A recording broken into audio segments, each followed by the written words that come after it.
these attempted Iranian missiles of Beirut, but we do have another one here, several of them routed into our newsroom. Going back to Live from Michigan Avenue, this is Good Day Chicago.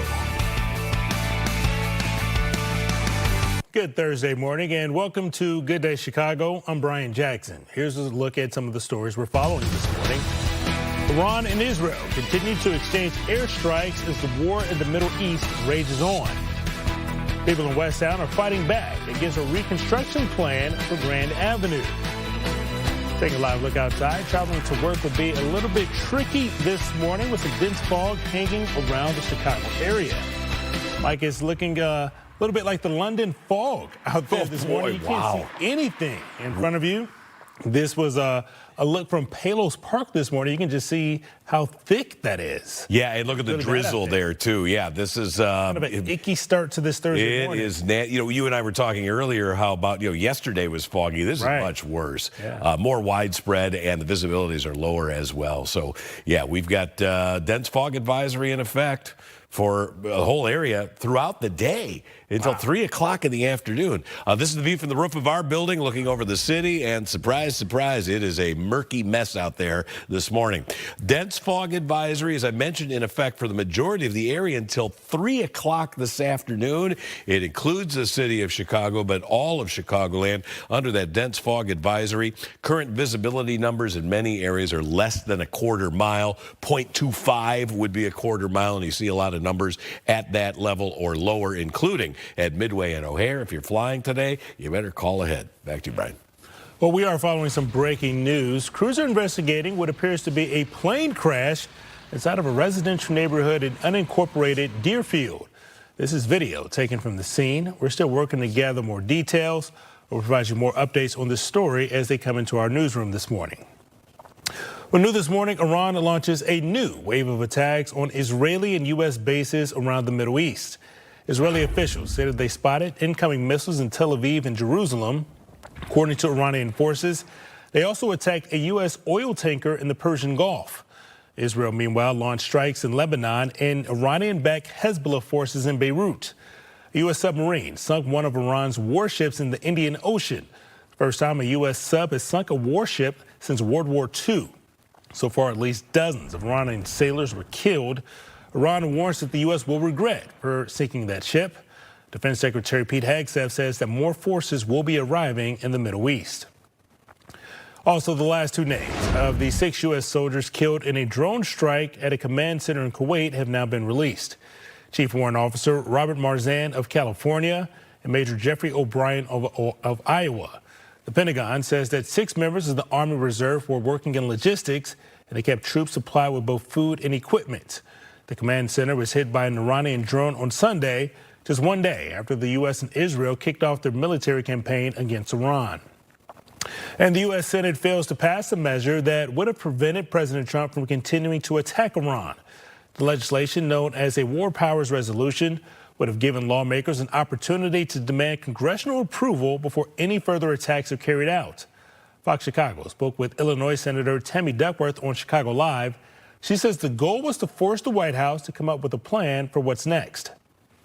This is how we ended up in a 20-year war in the Middle East in OIF, and is because there was no plan. There was no off-ramp. There was no plan, and the White House has not been able to come to Congress and tell us what their next steps are.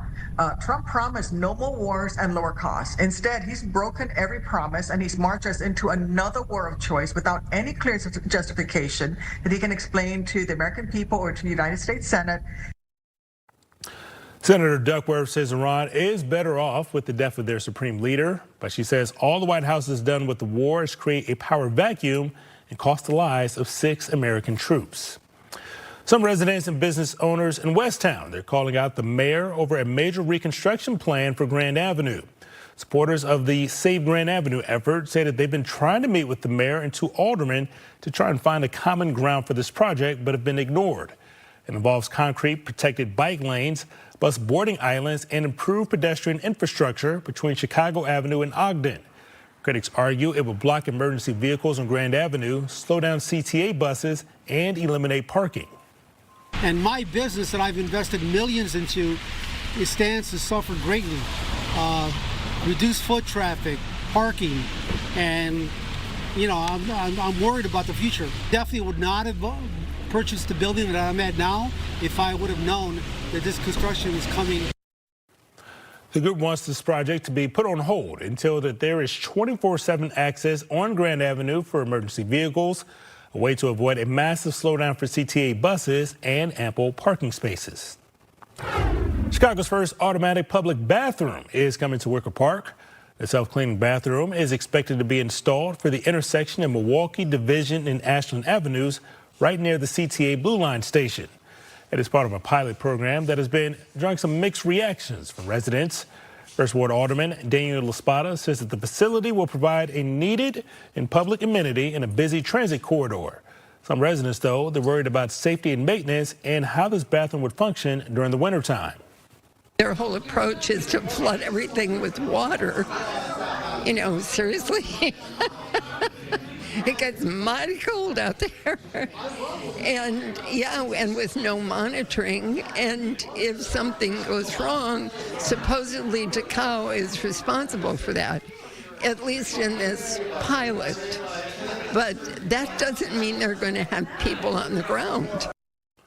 Alderman LaSpada's office says the bathroom is expected to be operational by the end of the year. A fire destroys a homeless encampment just days before it was set to be cleared out. This all happened on Friday night in the North Park neighborhood. A resident tells Fox Chicago that one of the tents caught on fire while someone was cooking. A total of 15 tents were destroyed. The city's planning to clear out that encampment on March 17th. Chicago police will oversee the evacuation. And the Chicago Department of Family and Support Services released a statement saying it is offering shelter and other services to encampment residents. Well, it is tax season, and this probably doesn't come as a surprise. Illinois residents are paying the highest tax rate in the entire country. At least that's what one online finance platform, WalletHub, has to say. Illinois ranks as the top state with the highest tax rate this year, followed by New York, Connecticut, Pennsylvania, and New Jersey. The thing about where the situation in Illinois is a little bit different in that we rattled off the bottom 5 states of those northeastern states. Most of those states like New Jersey and New York have higher median annual income, so they can kind of withstand it a little bit more. Illinois' median annual income is right at the national average of $81,000. So the residents in that state are probably going to struggle. The states with the lowest tax rates are Alaska, Delaware, Wyoming, Idaho, and Montana. But Notre Dame football fans are mourning the loss of the great coach Lou Holtz. His family announced through the school that he died in Orlando, Florida.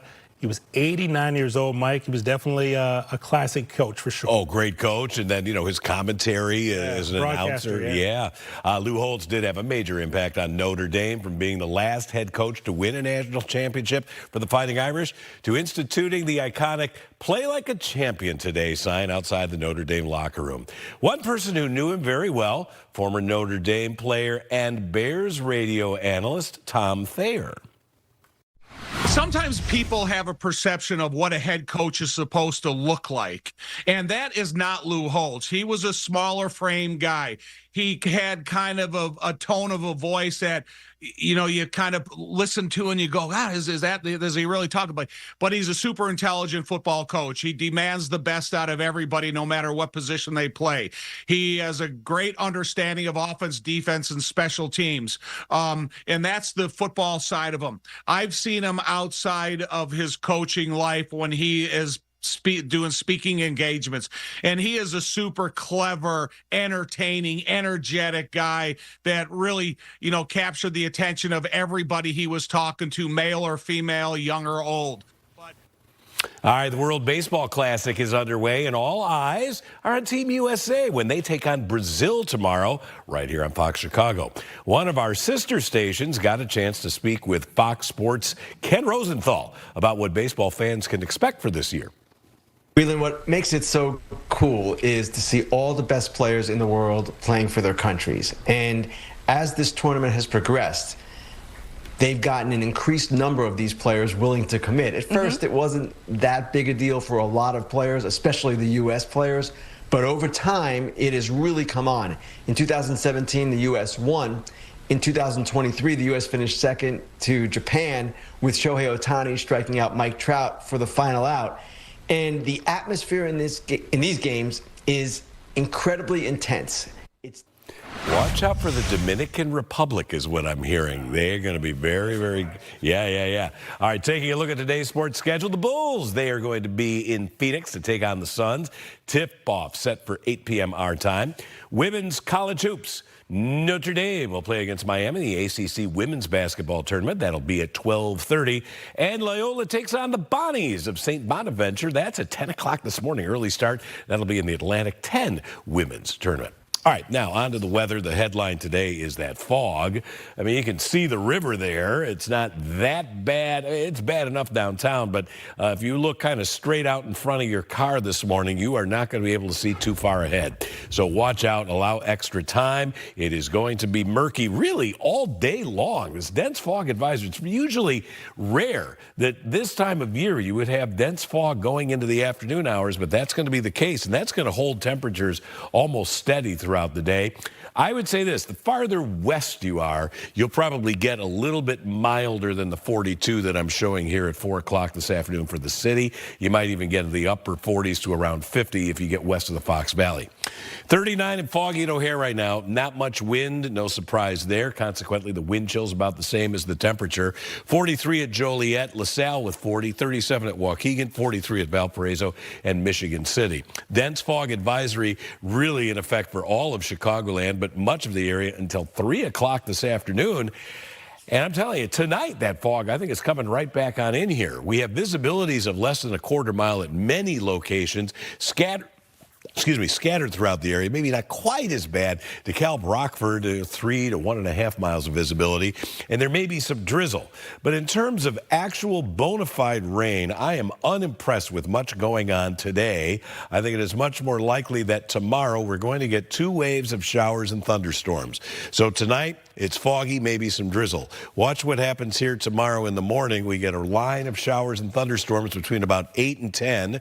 Then things quiet down. We warm up. And then tomorrow night, hopefully late enough that the risk of severe thunderstorms is low, we get another line of showers coming through here into the early morning hours of Saturday. Brian? Well, coming up on Good Day, U.S. Attorney General Pam Bondi is subpoenaed to testify regarding the Epstein files.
.com.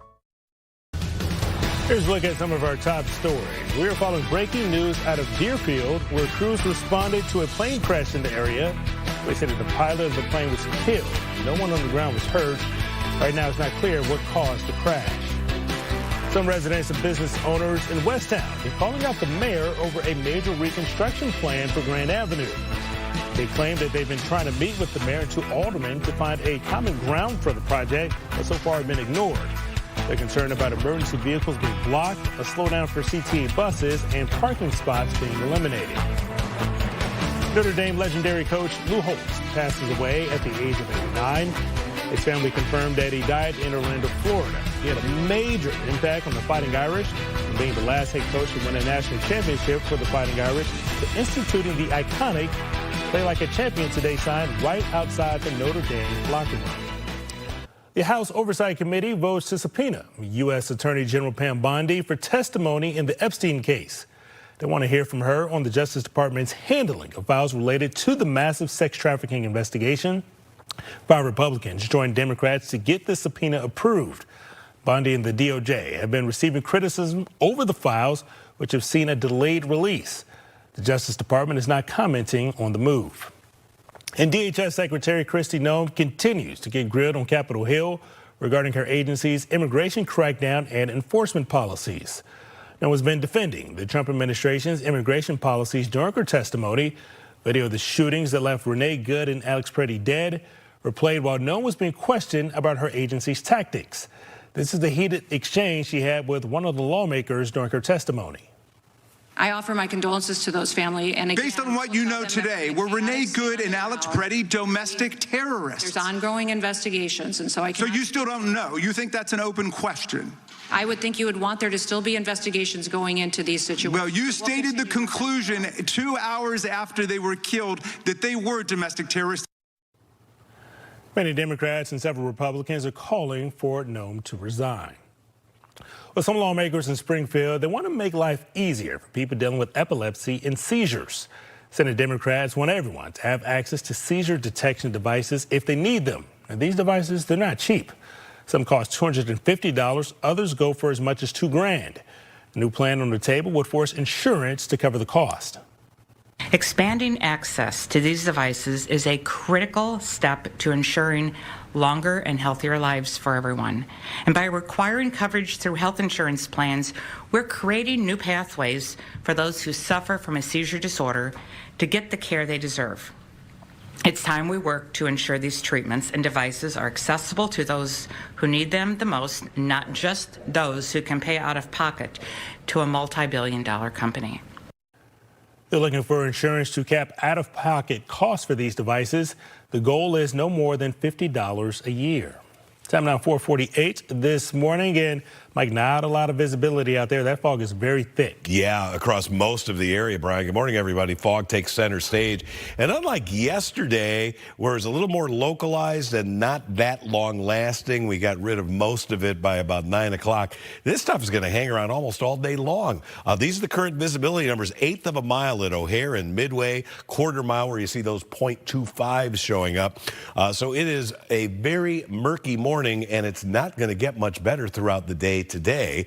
What about actual rainfall? Taking a look at our futurecast, maybe a spotty shower or some drizzle. I'm just not that impressed with much in the way of rainfall today. Same was the story yesterday. Had a couple of showers, was mainly just drizzle.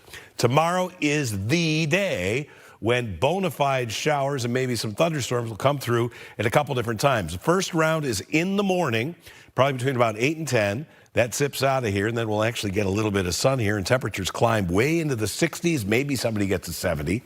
And then tomorrow night, some scattered showers and thunderstorms, but it looks like the bulk of that activity comes through here too late for there to be a real risk of severe storms. If those storms get in here earlier, then there would be some threat of some damaging winds. 42, temperature's not moving much today. The farther west you are, you'll be a little bit warmer today, but temperature's essentially steady, maybe a little drizzle, but that fog is tenacious. Tonight, down to 40, more fog. steady temperatures. Tomorrow, upper 60s. I backed off that 70s because I think there's just going to be too much cloud cover, especially early in the day. 2 rounds of showers and thunderstorms, then quieting down over the weekend. 62 Saturday, 58 Sunday. And remember, daylight saving time gets underway Sunday morning. We'll have a 68 on Monday before the next storm system with some showers around Tuesday and Wednesday. Brian? Well, coming up, there's a new clinical trial that could help people dealing with a rare form of epilepsy. We'll share the details when Good Day Chicago returns.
All new Tuesdays on Fox. A groundbreaking clinical trial is offering new hope for young patients with Dravet syndrome. It is led by doctors at Lurie Children's. It is a rare, severe form of epilepsy, one that brings daily severe seizures. If approved, the medication will become the first gene regulation therapy for epilepsy. He has always been an incredibly strong and remarkable human. And to watch him connect and make friends and remember the friends' names and want to go to school and live the best version of his life possible has been incredible. It's a very promising study. It gives the families the hope of a medicine that, because it's treating the underlying cause of Dravet syndrome, it will help them in all of the ways that the sodium channel receptor mutation harms their child. So far, 81 patients participated in the first 2 phases of the study. Researchers are currently enrolling patients for the 3rd phase of the trial. Time now 4:53. This morning is a live look from right outside of our studio at Lake in Michigan. It doesn't look as foggy there, Mike, as compared to other parts of the city. All right, well, let's take a look down at a familiar structure to all of us. And Brian, of course, you're going to recognize what this is on my shot here, right? But I just wonder, if you didn't live here, if you didn't know what that was, would you, as a visitor to the city, be able to go, well, what is that, like a racetrack or something down there? Right. Because you see, almost like there's a ring around it. Right, exactly. The way that the lights are reflecting there on the bean. Of course, that is the bean there, and you could barely see it from our vantage point there. We do have the dense fog advisory in effect for all of Chicagoland, and for the majority of the area, this is in effect until 3 o'clock this afternoon. This is really unusual. In wintertime, sometimes we get these very long long-lasting fog events.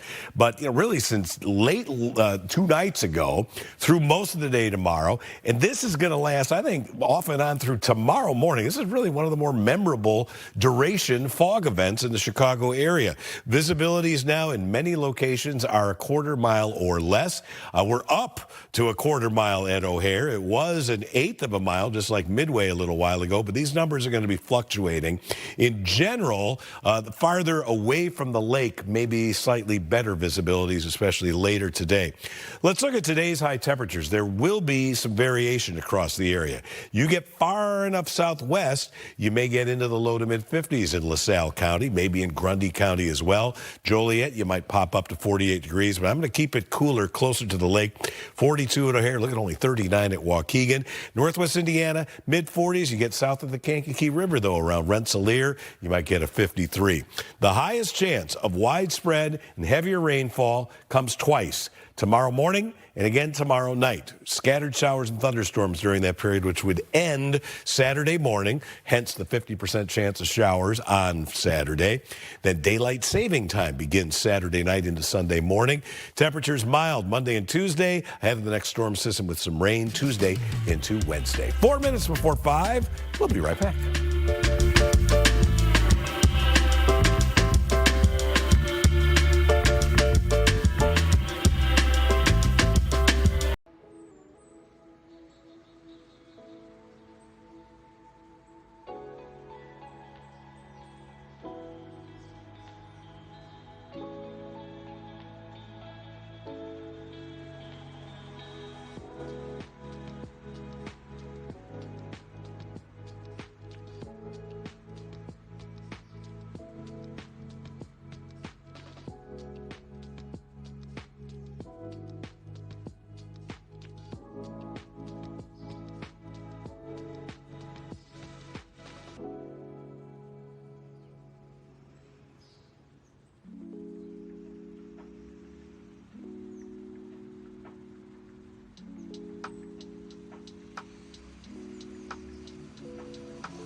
.32 and Fox Local.